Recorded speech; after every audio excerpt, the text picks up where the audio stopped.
Hey folks, Dave Temple here. As you know, my podcast is all about talking to some of the best thriller writers in the world. But now, after nearly 2.5 years, I think it's time I toot my own horn. So with that, I'm offering my thriller, The Poser, for sale. This thriller stars Hollywood detective Patricia Pat Norelli, a rookie cop working the overnight beat when one of Hollywood's biggest stars is found dead in her Hollywood Hills home. The only problem, the star just won an Oscar and is found dead only hours later. Now, Pat sees this as a way to forge her own path and muscles her way into the case. Soon, she and partner Detective Stuart Brown find themselves deep inside a complex case with more questions than answers and a ghost of a killer. Now, this isn't my first self-published book, but it's the first one I'm very confident you're going to like. I'm pretty proud of it. And for the rest of this month, you can get the ebook for only $5.95 or the paperback for $13.95. Now, since I do this weekly podcast as a free service, perhaps you'd consider this a way to help out your fellow thriller author. Okay, here's the link, davidtemplebooks.com/books. Okay, there you'll see The Poser. Just click and you're on your way. Again, the link is davidtemplebooks.com/books. Otherwise, just head over to Amazon. Okay, thanks for your support. And now on with the show. Hello and welcome to The Thriller Zone. I'm your host, David Temple. We are in the all-new season of The Thriller Zone, and I could not be happier. Boy, do we have a lineup for you. In July, forget about it. August, forget about it. September, October, no. We are booked well into the fall, and I could not be happier. I want to start out the gate by saying thank you. Thank you for being there. Thank you for supporting this podcast by sponsorship or by listenership. Thank you for your 4- and 5-star reviews. Thank you for your emails and your kind gestures. I'm blessed, I'm humbled, and I thank you very much. We have such a lineup for you this year. You're probably wondering, hey, is David going to kick off the new season with some monster talent? Yes, I am actually. Have you heard of him? No, you haven't. But I'm going to tell you about him after this. Coming up this month, here's somebody you've heard of.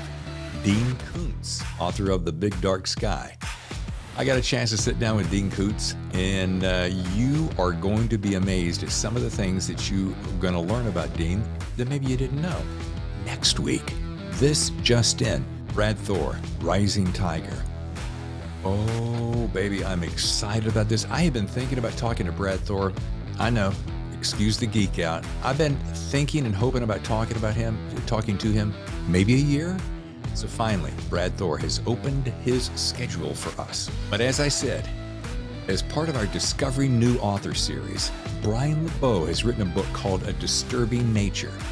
And if you're a fan of serial killer thrillers, you're going to like this book. So what do you say? Without any further ado, let's get on into the Thriller Zone for this new season with Brian Lebeau. Hi, David. Can you hear me? I can, Brian. How are you, sir? I'm excellent. Is the sound okay? To be fair, the ladies usually set me up. Ladies? Yeah, but the one that does it has COVID. Her and her kids have COVID. So well, tell her to get out of bed and get down here. That's no excuse. No, she's almost over. She's almost over it. She's almost over it. Yep. Get your ass out of bed. Come down here and fix the microphone. Don't you know who this is? This is Brian Lebeau. I sense you're picking up my Boston accent. I'm trying to. I'm not very good at it, but I'm just going to keep going at riffing with you until I figure it out. Hey, how was your 4th of July holiday? It was very good.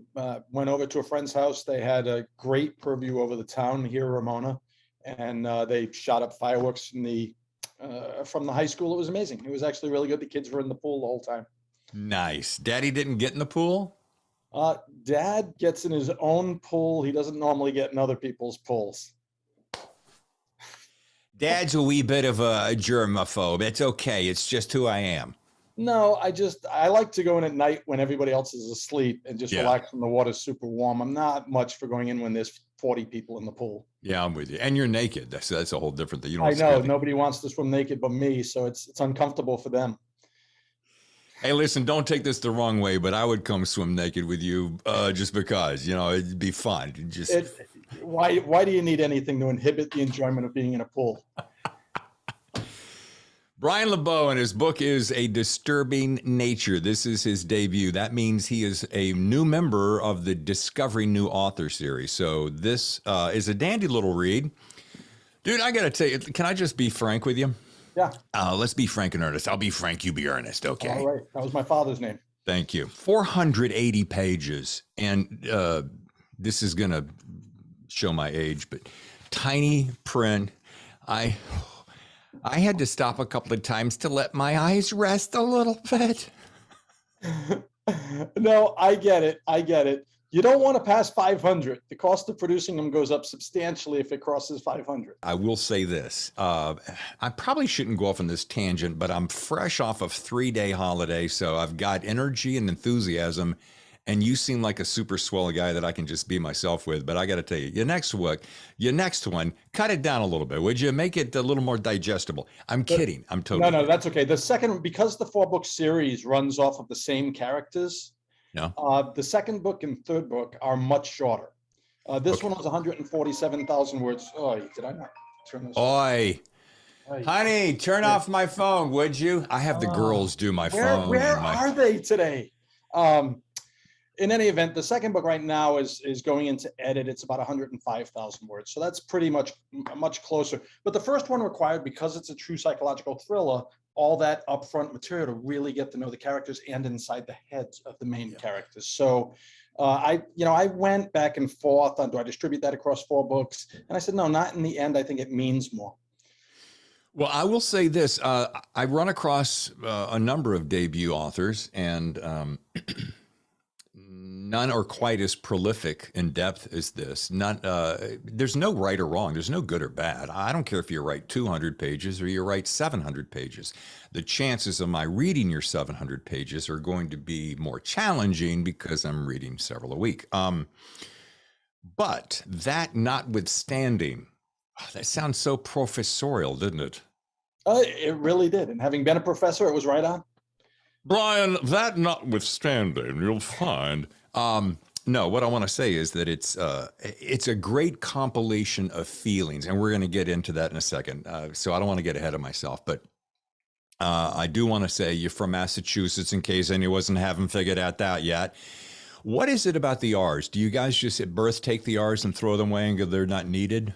I think there's just a preference towards AH. I don't know why anybody would not understand that. The R is an overused word. It's different in every language. It's grr, whatever your language is. But for, when you're up in Massachusetts, just throw them away. They don't matter. Use the AH and everybody's fine. I hope you're not offended by the way I'm busting your chops. It's just fine. Yeah. Now, I've been living in Southern California now for almost 15 years, and I still hear it from everyone. Wait a minute. Where are you? I live in Ramona, just outside of San Diego, California. Dude, you know where I am, don't you? I do not. I'm in Encinitas. Oh, come on. I could have walked over there. Forget about it. Are you kidding me? Oh, I'm dead serious. Dude, if I had known this, okay. All right, here's what we're going to do. I'm going to make you a deal. When your next book comes out, we're going to sit down together face to face. We won't have the girls to have to worry about doing our technology because I'll do it. I can promise you'd prefer the girls be there. Okay, we'll bring the girls, but we're going to do it face to face. Particularly if we're going to go swimming in your pool. Yeah. Oh my God, dude, that is so. If I had known that, I don't know why I don't think I ran across it. It's probably on your Facebook page. All right, my apologies. I'm an investigator. I should know this stuff, Brian. Honestly, I should have checked on it. I looked through the website. I did not pick up that it was right here either. That notwithstanding, we're going to do it in person next time. That'll be a lot of fun. All right, so here's another thing. So this is a psychological thriller, which we've talked about. It's called A Disturbing Nature, and it is. You merge 3 big interests as you as a person, which is kind of what I dig because it allows me to get to know you quickly. Fascination with World War II, morbid curiosity with serial killers, which we all have and we're going to get to in a second. And I was going to say lifelong obsession with the Boston Red Sox, but that kind of makes sense because you grew up there, so it only makes sense, right?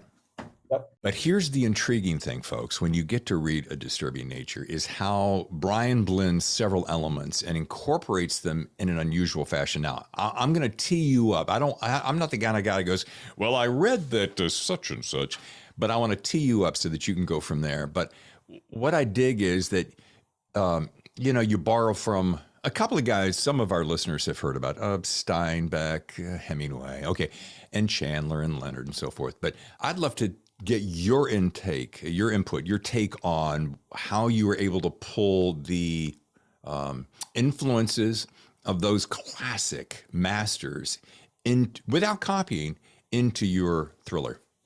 That was a hard. When I wrote the first draft, this is 30 plus years from jotting down the concept, and then 4.5 years of actually writing it. 55 months was the actual count. Wow. And that was with people helping me. I had a team of editors and folks helping me. I wrote the original draft. It was 200,000+ words, and it was linear. It ran through Mo Lumen's life. And obviously I knew that wasn't correct. We sent it out to readers. They loved the story. They hated the length and that I wrote in too high a level and all these things. And so when it came time to really understand what it took to write, I had two options. I could go back to school for writing, creative writing, or I could hire a few best-selling authors to show me how to write suspense. And that's what I did. And I did not let them ghostwrite. I told one particularly, who's an 8-time #1 New York Times bestseller, that I don't want you to write this. What I want you to do is tell me what I'm doing wrong, and I'll correct it. And by doing that, I was able to start, over the course of about 2 years, really developing a different voice. I won't say unique, but a different voice. And to do that, I just pulled from my favorite authors from the past. Now, in the case of Raymond Chandler, I'll give you a very good example. When you look at Palmer has this perception of the world that everybody, yes. And let me interject something, just so everyone knows the two primary characters, Mo Lumen, the antagonist, and Detective Francis Palmer, the protagonist. Continue, thank you. No, I'm glad you clarified that, because I think people are going to miss the fact that it's Palmer that carries on this series as we move forward. Right. So with Palmer, I had read much of Chandler, and so I went back and reread a couple of his, what I consider masterpieces, although people don't tend to like Chandler as much as others. Chandler's thing was that, I know it's weird, but it's true. He tends to get shortchanged when it comes to, literature. And so I went back and read him, and it was interesting that as you read him entering in, and I'm not going to remember which book it is, but he enters the mansion at the beginning. We've all seen it with Humphrey Bogart. I can't think of the name off the top of my head. But he walks in and he spends like 8 pages describing the facade of the mansion. Well, readers won't go through that today. They're not interested in that. So what I had to do was take Chandler and make him more terse and trite for today's audience. And so if you look at Palmer's writing, the style on Palmer's side, it's very short sentences, and it's almost jarring in the way that it carries you through not only what he's thinking, but whenever we're seeing the setting, whether he's looking at Langford's mansion and comparing it to his home, these are done in a matter of 8 or 9 sentences in a very quick paragraph, so that you're never left hanging there trying to get too descriptive. Well, and I like that. And it's so interesting. It is a true shift in societal norms that we have gone from really appreciating this languorous tale telling to this, come on, get to the point. Because I suppose it's a couple of things, and I'm slightly overstating the obvious.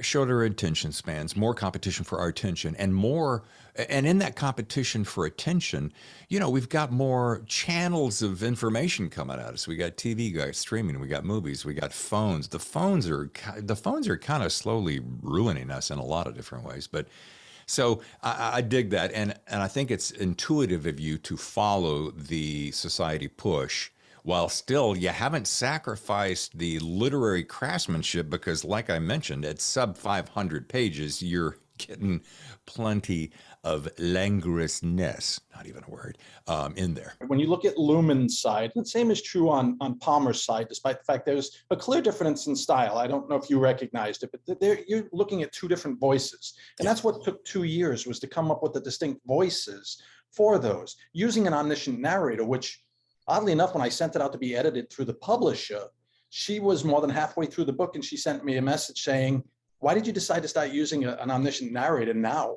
on chapter? And I wrote back and I said, well, I take that as a compliment that you didn't even pick up there was an omniscient narrator from the beginning. You never see the word I used in the book. Oh, Not yeah, unless yeah, it's, yeah. not unless it's in dialogue. And so I said Yeah. that was the third language that I had to learn to write over the course of 2 years. How do you put in an omniscient narrator that represents my ability to be in the story and tell the story, but more importantly, allows the reader to be right in the settings. So when you're watching dialogue take place on either side, what I was attempting to do was to make it that you actually felt like you were there because you're seeing every motion and you're watching what's occurring between, and then you're also getting the thoughts of the primary character for that particular chapter until they meld, and then you're getting one primarily and the other only when it accentuates. Folks, this is almost, I don't want to be grandiose about this, but it's almost a master's class. I mean, it is so obvious, Brian, that this book took you a long time. Not the fact that it's your first one. I mean, our first ones generally take us longer than the next ones, but you've really put in the time and the research and the layering, atmosphere, characters, different voices. Anyway, I it's something to be proud of. There you go. Well, I appreciate that. I think I sometimes worry that readers today, having read quite a few more recent works, both in the suspense and thriller category, but also recently to help out some independent authors, I've been reading other books in other genres. The only one that I have trouble with between you and me is smut romance, because I'm sorry, but you can only do that so many times. To me, Did no, you I say get that did you say smart romance? no, smut romance. Oh, smut. It sounds like what it is, right? Okay. And I get it. It's a genre. I don't have to like certain types of music, but I respect the fact that people do and that there are those people that do it well. But for me, to pick up that is a little difficult because as I'm reading it, I'm going, okay, where have I not seen this when I was 15 years old reading Penthouse Letters? And to me, honestly, that was better. So because it was more direct. So, I think it just comes down to personal taste. And there are those people that will never pick up a horror book, those that will never pick up a suspense book or mystery. And I totally get that, but I respect all of it, right? Everybody's got to build their voice. In this case here, what I was worried about is I want to write tales that are allegorical. And so if you were to take my favorite novel of all time, it's either To Kill a Mockingbird or The Great Gatsby. It's going to be one or the other. And so in trying to do that, I think people sometimes miss the symbolism. But you want them to have a good story to read, and they will mistake the paths that you go down, that you have to sit there and learn the relationships and the background because you're building an allegorical tale that spreads out across 4 books. Well, let me tell you something that hit me between the eyes when I very first discovered you. And I don't recall exactly at this moment how I discovered you, but I am a nut. If you've listened to have you heard the show before? I've listened to a few, yes. Okay.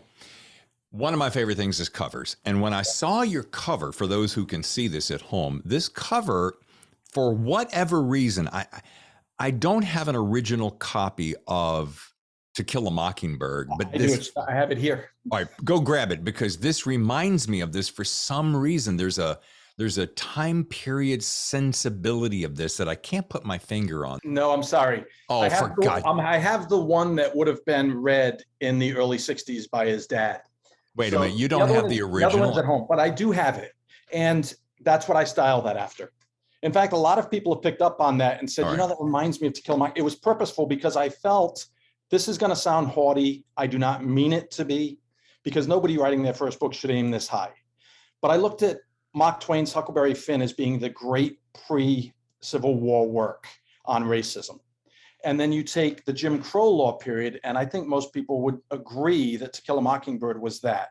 All right. I was 100% with you. In case you thought I was distracted, I was trying to find, this is what you're looking for, right? Yeah. That is correct. And I'm going to pull this up in its original form on the screen as I edit the show. And isn't it funny? Rhetorical. Isn't it funny that as I saw this cover, when it came out, it was burned in my brain. We must have had this copy around the house. So when I saw this, I'm like, why does that feel strangely familiar? And excuse me for going on and on about it, but I knew that you had purpose behind it because you were so purposeful in your writing. So I'm like, okay, there's a very specific reason. And I dropped the ball on digging deeper on where that cover would have come from, but I could have spent quite a bit of time doing it. Well, I can tell you just very quickly that the cover I actually came up with in 1989 when I had the dream. I woke up and that cover was already in my head. And it's because I had all these seminal moments that were collected. I woke up in a sweat. It was a nightmare. And, when I woke up, I had all these memories of things that occurred that I didn't understand as a young man. And now being older, I had these questions. Why would that happen? Why would it be that way? And I jotted all those things down, and that cover exactly the way it looks, because that's the Kelly's Ford Bridge in Virginia. Yeah. And the funny part is in 1989, Yeah. I had never been to Virginia. Oh, I know.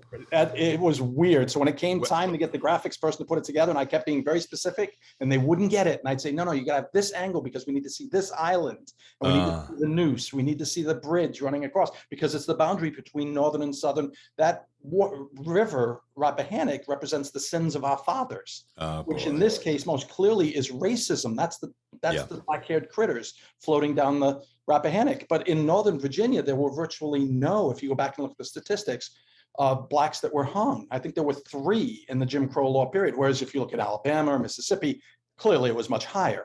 So it wasn't a big issue. So the stories that his father's telling him are probably not true about his grandparents, but they represent how that racism comes across the bridge and becomes what it is in the North. Yeah, that is so. See, that's just rich with allegory, etc. And I love that. And having grown up, I was born in Winston-Salem, but I grew up in Lynchburg, Virginia. Speaking of weird coincidences, Lynchburg, Virginia. Yeah.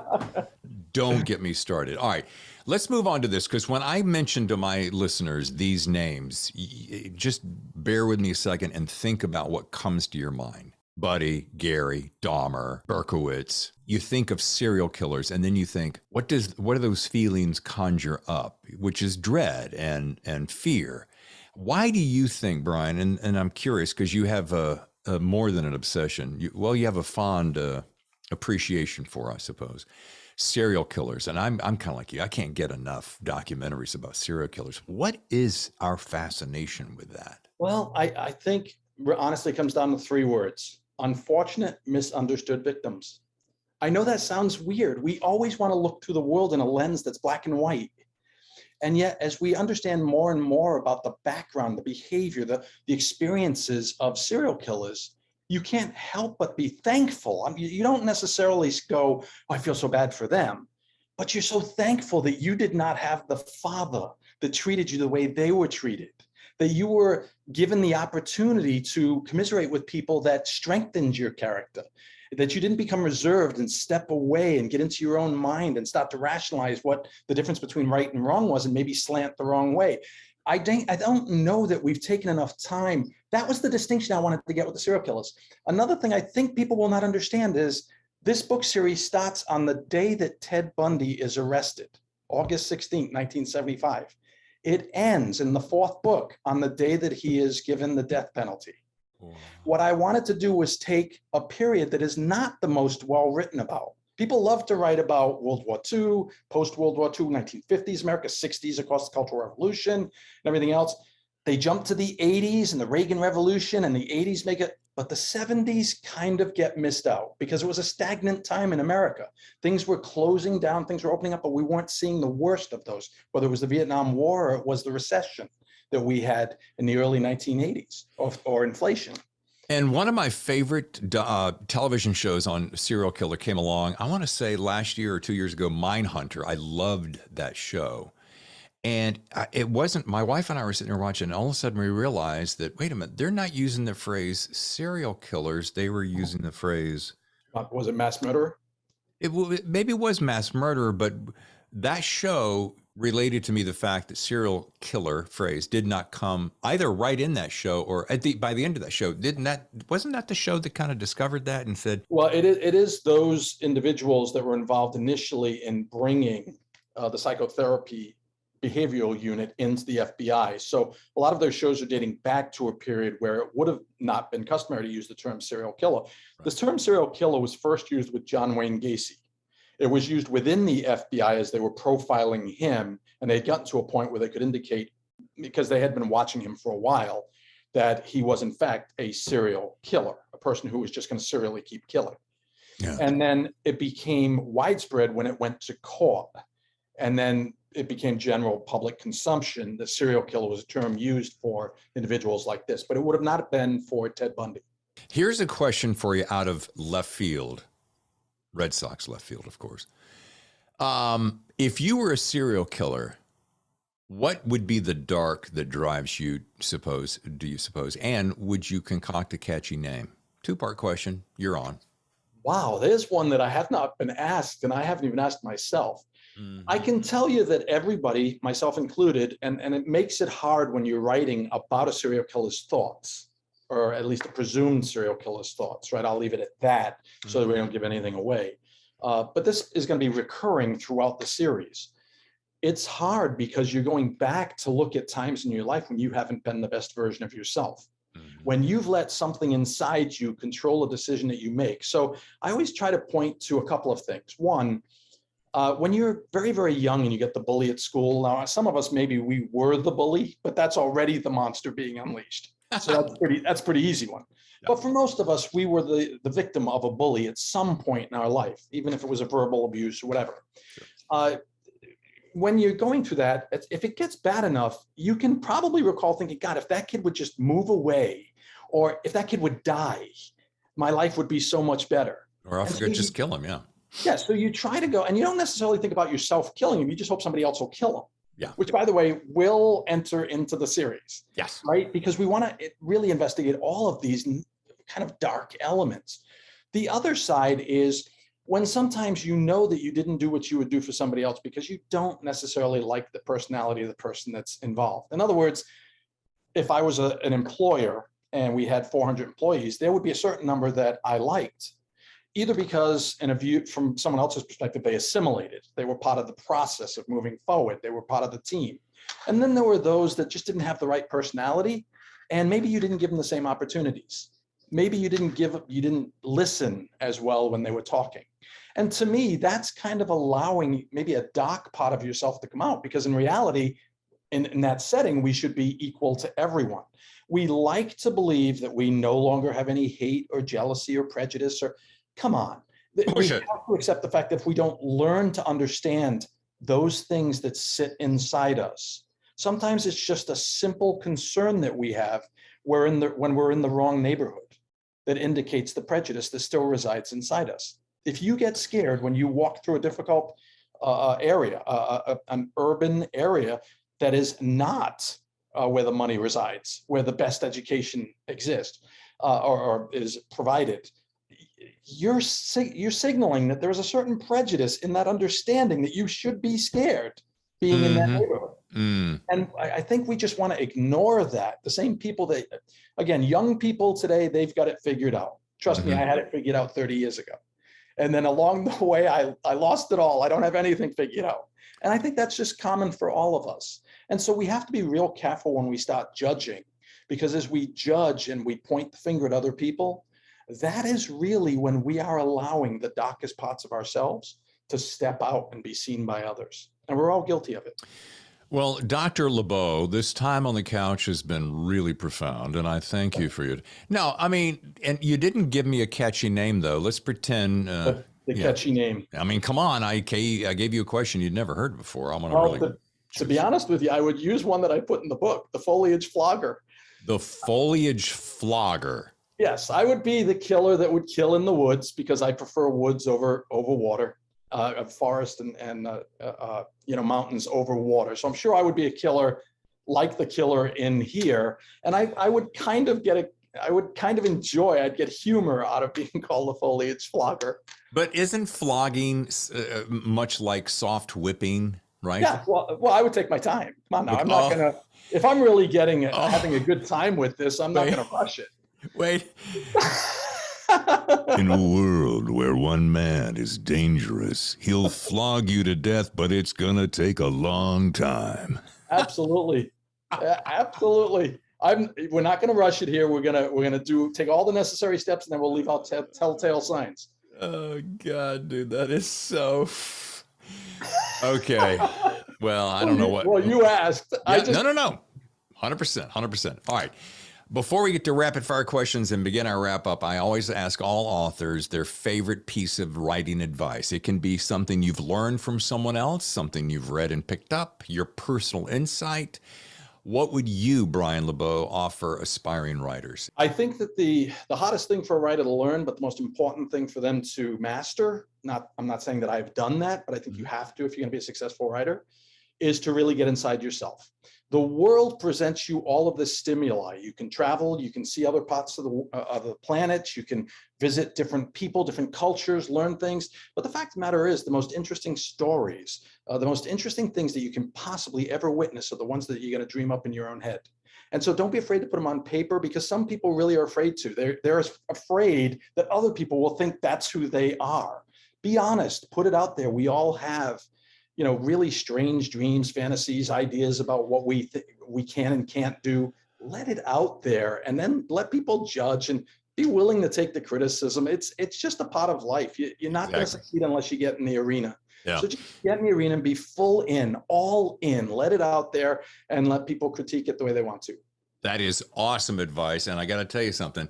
I get up very early in the morning so I can get reading in. And I was reading your book, and I was making notes about another project that I'm working on. And I was making notes, and they were very dark, dark underbelly of the world and so forth. And I won't go into any detail, but I thought, wow, how do you start your first day of the week with these kind of thoughts? And I'm like, well, it's just part of what we do, right? Back to your point, you can't judge that. We're just creating fiction, right? And some of those things reside in us, and we aren't aware of it. Sometimes they reside and they bubble up, and that's when we get the germ of an idea to then go forth. But yeah, that's great advice, Brian. All right, rapid fire questions, very easy. I'm going to take it easy on you. It's been a nice 4th holiday. You need to come back and go slow. You're on a long cross-country road trip with the family. Now, there's something, technology you may remember, that's called a CD. Maybe you didn't have a CD. Maybe it's satellite radio. But what I want you to do is tell me what station or genre of music you'd be listening to for that long drive across the country. 60s and 70s folk. Oh, really? Simon and Garfunkel. Mamas and Pop. Yeah. Mamas and Papas. Yeah, you can go right down the list. All of that. Okay. First one. That's solid. I like that. All right. Now, as you depart for this long vacation at the end of that road trip, because we're going to pretend, because I was thinking you're in Massachusetts, something. Oh, he's going to drive across the country, then he'll land in Los Angeles and fly to Hawaii for the holiday. Dude, I just make this stuff up. You can't do it. All right. So you've packed only 2 books. Only 2 books. What are they? Dennis Lehane's Mystic River, and probably going all the way back to Jane Austen. Oh boy, look at you, surprise boy. Dennis Lehane, we're talking about the Clint Eastwood movie, right? That is what popped into my, If you want the print in Dennis Lehane's Mystic River is exactly the print I used in this novel, because they're similar length. Look at you, dude. See, your attention to detail is off the chain. Wow. Okay. Wow. Always impressing me. Number 3, finally. Disturbing Behavior has just been acquired by a Hollywood studio. Who do you see playing both leads, Mo Lumen and Detective Francis Palmer? Okay, so Francis Palmer is very easy, a young Harrison Ford. That'd be exactly, even if you look at his description, that's him. Okay. But it would be his witness period, early to mid 80s period for him. Perfect. For Mo Lumen, I don't think that you can use a big star. I think you're finding someone who's unknown. They should probably be fairly big. Think of The Green Mile when Michael Clark Duncan played that role. He was known, but he wasn't a big actor. And so I think you have to do the same thing. You have to identify someone that's unknown for that role. And it's going to be a challenge. That is a hard role to play. Yeah. He was a big actor in both stature and really was. All right, folks, to learn more, visit Brian Lebeau. I always want to, would it be Lebeau? Lebeau? Would it be French? Lebeau, the beautiful. Yeah. It's good for my wife, not so much for me. Brian the Beautiful. Yeah, I would probably say it is more about your wife than you, but that's okay. BrianLebeau.com. Follow him on Instagram as I do at Brian Lebeau Writer, and Facebook at Brian K. Lebeau. Dude, this has been awesome. David, I loved it. It was great fun. I got to tell you something. I pulled up the map while we were talking. You are directly, as the crow flies, you're directly across. You're probably an hour from me. Oh, not even. It takes about 45 minutes. My wife goes there to the beach constantly. I do apologize that I did not know that, because we would have sat down. We would have done it right here on the back veranda and right under the palm trees and enjoyed ourselves. Nice. Well, next time. There's always next time. The next book comes out next year. Beautiful. Well, keep us posted. Brian Lebeau, thank you again. Have a great rest of your week. Thank you, David. Now, there's a lively guy, right? Brian Lebeau, the book, A Disturbing Nature. Thanks again for joining us, Brian. Just another part of our Discovering New Author series. And as I said at the beginning of the show, sometimes you want to kick off the new season with a bang. And I thought, my bang is going to be a brand new author. How about that? Now, next week, as you heard at the top of the show, Brad Thor has a new book called Rising Tiger. I am going to start it today, as soon as I get off the show, as I prepare for Brad Thor next Thursday. So please put it on your calendars, make plans to attend. I do want to mention this. In 3 weeks, Dean Koontz is going to be on the show. Dean's going to be on the 21st of this month, and this book right here is The Big Dark Sky. I have 2 copies of this that I'm going to be giving away to a lucky listener viewer in the Thriller Zone audience. Here's how easy it is to win. You're going to send me an email, number 1. The subject line, you're going to say, I want Dean Koontz's latest book. Easy. And number 3, inside the email, just simply tell me why you want this particular book. It can be that you're a huge fan, that you've never read them and you want to read them. That's all you got to do. P.S. Tell me where you're writing from, whether it's down the street, across the country, or around the world. That's all you got to do. 1, email TheThrillerZone@gmail.com. Number 2, I want Dean Koontz's book in the subject line. Number 3, this is where I'm writing from and this is why I want the book. That's all you got to do. Yes, because you know what? I'm going to take all those entrants, I'm going to put them in a fishbowl, have my lovely and talented and brilliant wife, Tammy, reach in, pull out the winner, and we'll announce it on the show. That's all you got to do. Easy peasy. All right. I think that's about all our housekeeping that we need to do. So do me a favor.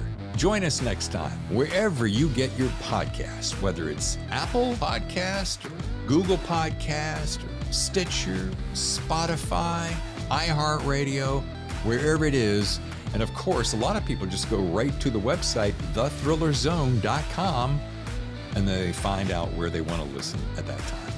Either way, I'm David Temple, your host. Always pleasure to see you and hear you and talk to you and communicate with you. And I'll see you next time for another edition of the new season of The Thriller Zone.